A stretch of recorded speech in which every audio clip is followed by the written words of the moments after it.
Hello everyone, welcome to my YouTube channel Education Rath. दोस्तों, आज की जो क्लास होने वाली है वो टेट सी टेट पेडागोजी मनोविज्ञान की है। सुपर टेट के लिए भी है और मोस्ट इम्पॉर्टेंट क्वेश्चन सिलेक्ट किए हैं। 30 क्वेश्चन इसमें मिलेंगे इस क्लास में, ठीक है। और 30 में आप कितना अटैम्प्ट कर पा रहे हो, कितने सही कर पा रहे हो, ये आप कमेंट बॉक्स में बताइएगा। और ये प्रैक्टिस सेट जो सेट नंबर चलेगा वो 22 चलेगा, ठीक है। याद रखना, इससे मैं पहले पढ़ा चुका हूँ 30 क्वेश्चन, तो जा कर के प्रीवियस क्लास में देख लेना जा कर के। तो अगर हमारे चैनल पे नए हैं तो प्लीज़ सब्सक्राइब कर लीजिएगा। तो क्वेश्चन नंबर 61 से स्टार्टिंग है।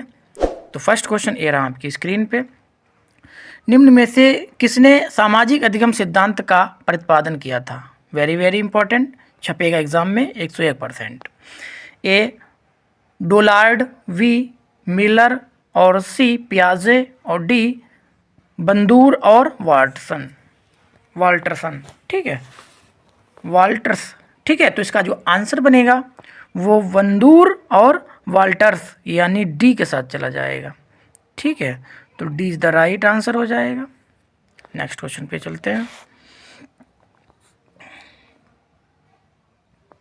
Question number 62। विकास के संबंध में निम्नलिखित में से कौन सा कथन सत्य नहीं है? ध्यान देना जरा, नहीं की बात की गई है। ए विकास की प्रक्रिया एक निश्चित दिशा में होती है। वी वृद्धि और विकास की प्रक्रिया वंशानुक्रम और वातावरण संयुक्त परिणाम है। और ऑप्शन सी देखते हैं। किसी बच्चे में वृद्धि और विकास की गति को ध्यान में रखकर उसके आगे बढ़ने की दिशा और स्वरूप के बारे में भविष्यवाणी नहीं की जा सकती, इसमें नहीं की बात की।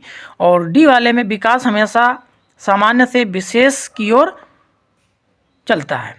तो क्वेश्चन नंबर 2 का जो आंसर बनेगा यानी 62 का जो आंसर बनेगा वो सी के साथ चला जाएगा, ठीक है। तो C is the right answer हो जाएगा। नेक्स्ट क्वेश्चन पे चलते हैं। Question number 63। उच्च प्राथमिक स्तर के बालक की विशेषता नहीं है, इसमें नहीं की बात की गई है। ए कार्यों को शीघ्रता से करना, वी डेटिंग करना और सी विभिन्न प्रकार के व्यवहार का प्रदर्शन करना और डी सफलता को अनुभव करने की चाह रखना। तो 63 का जो आंसर बनेगा वो वी के साथ चला जाएगा, ठीक है। तो B is the right answer हो जाएगा। नेक्स्ट क्वेश्चन पे चलते हैं। Question number 64। प्रतिद्वंदितात्मक समाजीकरण की अवस्था कहा जाता है? Very very important. ए शेषावस्था, वी बाल्यावस्था और सी किशोरावस्था और डी प्रौढ़ावस्था। तो प्रतिद्वंदितात्मक समाजीकरण की जो अवस्था होती है वो होती है बाल्यावस्था की, ठीक है, याद रखना। B is the right answer. Next question पे चलते हैं। Question number 65। निचली कक्षाओं में बच्चे विभिन्न प्रकार की खेल क्रियाओं में अपने खिलौने को दूसरे के साथ मिलवाट कर खेलते हैं। इस बच्चों में सामाजिकरण की किस प्रक्रिया का विकास होता है? ए शारीरिक शिक्षा पर आधारित कार्यक्रमों का, वी विभिन्न प्रकार की दिशाओं का पद्धतियों का और सी एकता और सहयोग की भावना और डी अहम तथा उच्चता की भावना। तो इसका जो आंसर बनेगा वो सी के साथ चला जाएगा, ठीक है। तो C is the right answer हो जाएगा। नेक्स्ट क्वेश्चन पे चलते हैं। Question number 66। एक मिनट, 66, हाँ ठीक है। पियाजे के अनुसार कोई बच्चा किस अवस्था में अपने परिवेश की वस्तुओं को पहचानने व उनमें विभेद करने लगता है? बहुत बढ़िया क्वेश्चन, ये आया हुआ क्वेश्चन है, याद रखना, अभी ही आया था एग्जाम में। तो ए इंद्रिय जनित गामक अवस्था, वी पूर्व संक्रियात्मक अवस्था और सी मूर्त संक्रियात्मक अवस्था और डी अमूर्त संक्रियात्मक अवस्था। तो 66 का जो आंसर बनेगा वो वी के साथ चला जाएगा, ठीक है। तो B is the right answer हो जाएगा। नेक्स्ट क्वेश्चन पे चलते हैं। Question number 67। पियाजे ने किसी बच्चे के विचारों के नए विचारों का समावेशन हो जाने को कहा क्या कहा है, very very important, very very important छपेगा। ए व्यवस्थापन, बी खोज, सी सातमीकरण और डी निर्माण। तो इसका जो आंसर बनेगा वो हो जाएगा सातमीकरण, ठीक है। तो सी द राइट आंसर हो जाएगा, ठीक है। नेक्स्ट क्वेश्चन पे चलते हैं। क्वेश्चन नंबर 68, वर्तमान समय में बाल केंद्रित शिक्षा पर जोर दिया जाता है, निम्नलिखित में से कौन सी बाल केंद्रित शिक्षा की विशेषता नहीं है? नहीं है, जरा ध्यान देना, इसमें नहीं की बात की गई है, नहीं है, ठीक है। तो ए बालक के सर्वांगीकरण विकास पर जोर देना, बी बालक के मनोविज्ञान को समझना, और सी बालक के केवल तथ्यात्मक ज्ञान से अवगत कराने पर जोर देना, और डी बालक के मनोविज्ञान को समझते हुए उनकी समस्याओं को दूर करना। तो 68 का जो आंसर बनेगा वो सी के साथ चला जाएगा, ठीक है। तो C is the right answer. Next question पे चलते हैं। क्वेश्चन नंबर 70, निम्नलिखित में से किस अवस्था में बुद्धि और बुद्धि परीक्षण के महत्व का पता चलता है? तो ए व्यावसायिक मार्गदर्शन में बुद्धि परीक्षण की भूमिका अहम होती है, बी बुद्धि परीक्षणों द्वारा प्रत्येक छात्र की सही उन्नति के मार्ग को प्रस्ताव किया जाता है, और सी देखते हैं अनुसंधान के विभिन्न घटकों का चयन करना होता है, तो बुद्धि भी एक प्रकार के ताकि कम से कम त्रुटि हो, और डी वाला उपरोक्त सभी कथनों में बुद्धि परीक्षण के महत्व का पता चलता है। तो 70 क्वेश्चन नंबर 70 का जो आंसर डी के ही साथ चला जाएगा, D is the right answer हो जाएगा। नेक्स्ट क्वेश्चन पे चलते हैं।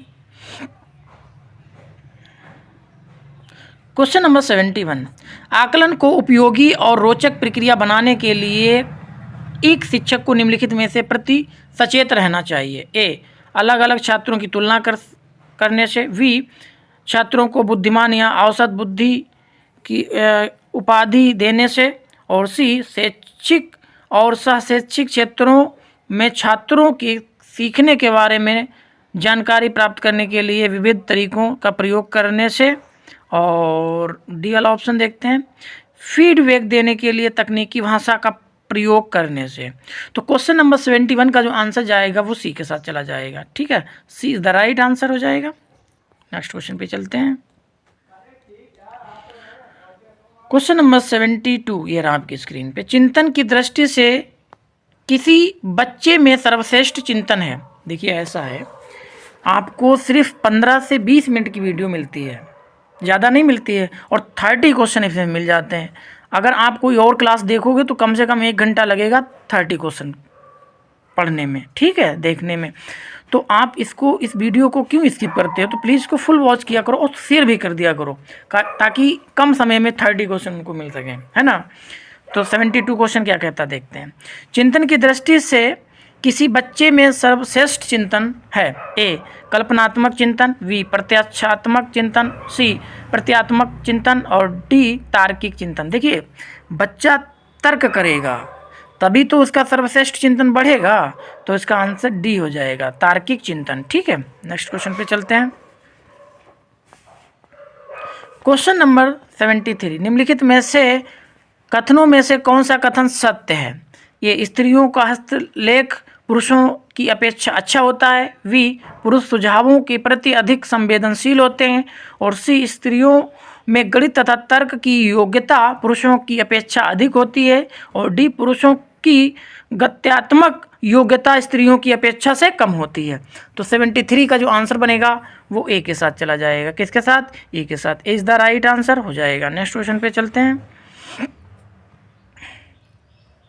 क्वेश्चन नंबर 74, आकलन की प्रक्रिया के दौरान शिक्षकों को काफ़ी सावधानी बरतने की आवश्यकता होती है। इस दौरान शिक्षकों को निम्नलिखित में से कौन सा कार्य करना चाहिए? ऑप्शन ए शिक्षार्थियों की फीडबैक उपलब्ध कराना ताकि वे बेहतर ढंग से कार्य कर सकें, और बी शिक्षार्थियों के बीच की तुलना करना, और सी शिक्षार्थियों के बारे में नकारात्मक बयान देना, और डी भी देख लेते हैं। डी है शिक्षार्थियों को मंद, कमज़ोर, बुद्धि आदि के रूप में वर्गीकृत करना। तो क्वेश्चन नंबर 74 का जो आंसर जाएगा वो ए के साथ चला जाएगा। ठीक है, ए इज द राइट आंसर हो जाएगा। नेक्स्ट क्वेश्चन पे चलते हैं। क्वेश्चन नंबर 75, व्यक्तित्व की भिन्नताओं को समझने का प्रयत्न सबसे पहले किया था। Very very important, very very important, छपेगा 101%। A James Drever, B Tyler और सी स्किनर और डी गाल्टन। तो 75 का जो आंसर जाएगा वो गाल्टन के साथ, यानी D is the right answer हो जाएगा। नेक्स्ट क्वेश्चन पे चलते हैं। क्वेश्चन नंबर 76, शिक्षार्थियों की उपलब्धि के मूल्यांकन के लिए सबसे बेहतर तरीका क्या हो सकता है। Very very important. ए प्राप्तांकों के आधार पर श्रेणी प्रदान करना, बी ग्रेडिंग पद्धति का प्रयोग और सी तुलनात्मक मूल्यांकन और डी ए सभी। तो इसका जो आंसर बनेगा ये बनेगा बी के साथ। ठीक है, तो B is the right answer हो जाएगा। नेक्स्ट क्वेश्चन पे चलते हैं।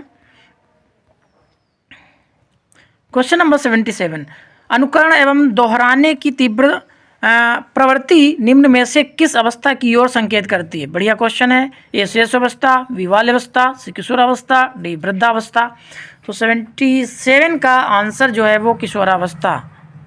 ठीक है, ए इज द राइट आंसर हो जाएगा। नेक्स्ट क्वेश्चन पे चलते हैं।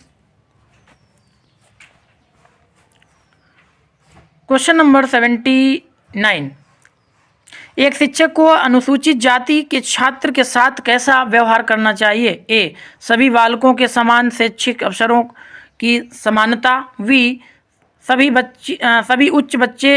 सभी उच्च जाति के बालकों से अलग उनकी शिक्षा व्यवस्था करनी चाहिए, और सी उनके प्रति नीची जाति के होने का भेदभाव रखना चाहिए, और डी उनके प्रति केवल छुआछूत की भावना रखनी चाहिए। भैया देखो एक बात बताओ, हमारे यहाँ समान नागरिकता है। ठीक है, तो हर व्यक्ति को समान माना गया, तो छुआछूत की बात ही नहीं है। ठीक है, और जाति की भी बात नहीं, भेदभाव की बात नहीं है। ठीक है, और अलग कराओ मतलब ऐसा कौन सा स्कूल है जिसमें हर कास्ट के अलग अलग छात्र अलग अलग शिक्षा लेते हैं, ऐसा भी नहीं है। तो फर्स्ट आंसर हो जाएगा। ठीक है, सभी बालकों को एक समान शैक्षिक अवसरों का समानता देनी चाहिए। तो A will be the right answer, यानी A is the right answer हो जाएगा। नेक्स्ट क्वेश्चन पे चलते हैं। क्वेश्चन नंबर 80, आप अपनी कक्षा में अधिगम को सरल बनाने के लिए दृश्य सामग्री का प्रयोग करते हैं। ऐसी स्थिति में कक्षा के किन छात्रों को सबसे कम लाभ होगा। सबसे कम लाभ होगा, कम की बात की गई है। ठीक है, लाभ होगा। तो ऑप्शन ए जो पढ़ने में सामान्य स्तर के हैं, जो पढ़ने में उच्च स्तर के हैं, जो पढ़ने में निम्न स्तर के हैं, जो आँखों से अधिक देख पाते हैं। तो 80 का जो आंसर बनेगा वो वी के साथ चला जाएगा। ठीक है, जो पढ़ने में उच्च स्तर के हैं। ठीक है, B is the right answer. Next question पे चलते हैं। क्वेश्चन नंबर 81, निम्नलिखित में से कौन सा शिक्षार्थियों में सृजनात्मकता का पोषण करता है। बहुत बढ़िया क्वेश्चन। ए अच्छी शिक्षा के व्यवहारिक मूल्यों के लिए विद्यार्थियों का शिक्षण, बी प्रत्येक शिक्षार्थी का अंतर्जात प्रतिभाओं का पोषण करने एवं प्रदर्शन करने के अवसर उपलब्ध कराना, और सी देखते हैं विद्यालय जीवन में प्रारंभ से उपलब्धि के लक्ष्यों पर बल देना, और डी परीक्षा में अंकों के लिए विद्यार्थी की कोचिंग कराना। तो क्वेश्चन नंबर 81 का आंसर जो जाएगा वो वी के साथ चला जाएगा। ठीक है, प्रत्येक शिक्षार्थी की अंतर्जात प्रतिभाओं का पोषण करने एवं प्रदर्शन करने में अवसर उपलब्ध कराना। तो B is the right answer हो जाएगा। ठीक है, नेक्स्ट क्वेश्चन पे चलते हैं। क्वेश्चन नंबर 82, अधिगम की प्राकृतिक दशा के सिद्धांत का प्रतिपादन किया गया। ए कर्ट लेविन द्वारा, बी एसुवेल द्वारा, सी स्किनर द्वारा, और डी जीन पियाजे द्वारा। तो 82 का जो आंसर बनेगा वो बनेगा कर्ट लेविन द्वारा। ठीक है, तो ए इज द राइट आंसर हो जाएगा। ठीक है, नेक्स्ट क्वेश्चन पे चलते हैं। क्वेश्चन नंबर 83, शिक्षण अधिगम के अंतर्गत शिक्षक का प्रमुख कार्य है। ए बालक को सीखने के लिए अभिप्रेरित करना, बी बालक को पढ़ाना, और सी बालक का ज्ञानवर्धन करना, और डी बालक को अच्छे संस्कारों में डालना। तो 83 का जो आंसर बनेगा वो ए के साथ चला जाएगा। किसके साथ? ए इज द राइट आंसर हो जाएगा। नेक्स्ट क्वेश्चन पे चलते हैं। क्वेश्चन नंबर 84, किसी बालक के तर्क के आधार पर सोचने की क्षमता के विकास के लिए आवश्यक तत्व है। ए भाषा संप्रेषण में निपुणता, बी असीमित कल्पना शक्ति, और सी बालक में समकक्ष अनेक समस्याएं, और डी उनकी बोलने की गति की समस्या। तो इसका आंसर जो बन जाएगा वो ए के साथ चला जाएगा। ठीक है, ए इज द राइट आंसर हो जाएगा। नेक्स्ट क्वेश्चन पे चलते हैं। सावधान की अंतर्दृष्टि विधि के संबंध में किसके द्वारा वनमानुष्यों पर किए गए उपयोगों उल्लेखनीय है? ए थार्नडाइक, बी कोहलर के, और सी स्किनर के, डी जीन पियाजे के। वेरी इंपॉर्टेंट, छपेगा 101% एग्जाम में। तो इसका जो आंसर बनेगा वो कोहलर बन जाएगा। ठीक है, B is the right answer हो जाएगा। नेक्स्ट क्वेश्चन पे चलते हैं। क्वेश्चन नंबर 86, किसी बालक का व्यक्तित्व वंशानुक्रम तथा वातावरण का क्या होता है? ए योगात्मक प्रतिरूप, बी गुणात्मक प्रतिरूप, सी ऋणात्मक प्रतिरूप, और डी धनात्मक प्रतिरूप। तो इसका जो आंसर बनेगा वो बनेगा बी के साथ, गुणात्मक। ठीक है, तो B is the right answer हो जाएगा। नेक्स्ट क्वेश्चन पे चलते हैं। क्वेश्चन नंबर 88, समावेशी शिक्षा में समावेशी शिक्षा को शामिल कर अपने उद्देश्यों को प्राप्त करती है। ए केवल प्रतिभाशाली शिक्षार्थियों, बी केवल अधिगम अक्षम शिक्षार्थियों, और सी केवल सामान्य शिक्षार्थियों, और डी सामान्य और अधिगम सक्षम शिक्षार्थियों। तो इसका जो आंसर बनेगा वो डी के साथ चला जाएगा। ठीक है, D is the right answer हो जाएगा। नेक्स्ट क्वेश्चन पे चलते हैं। क्वेश्चन नंबर 89, पढ़ने से संबंधित अक्षमता है। बढ़िया क्वेश्चन है, देखो ये जरूर क्वेश्चन आता है, ये 101% आने का चांस है, और आया हुआ भी क्वेश्चन है। तो ए डिसलेक्सिया, बी डिस्फेजिया, सी डिस्ग्राफिया, और डी अफेजिया। तो इसका जो आंसर बनेगा 89 का जो आंसर जाएगा वो जाएगा डिसलेक्सिया के साथ। ठीक है, ए इज द राइट आंसर हो जाएगा। नेक्स्ट क्वेश्चन पे चलते हैं साथियों। इस क्लास का अंतिम क्वेश्चन ये रहा आपकी स्क्रीन पे। क्वेश्चन नंबर 90, प्रगतिशील शिक्षा के पक्षधर हैं, पक्षधर थे। ए जीन पियाजे, बी फ्रायड, और फ्रायड होना चाहिए था यहाँ पे, चलिए कोई नहीं, और सी जॉन ड्यूवी, और डी मन। तो इसका जो आंसर बनेगा वो सी के जॉन ड्यूवी। ठीक है, तो सी इज़ द राइट आंसर हो जाएगा। तो साथियों इतने क्वेश्चन थे। आई होप आपको वीडियो अच्छी लगी होगी। तो लाइक शेयर सब्सक्राइब जरूर करें। मिलेंगे नेक्स्ट क्लास में। Thank you.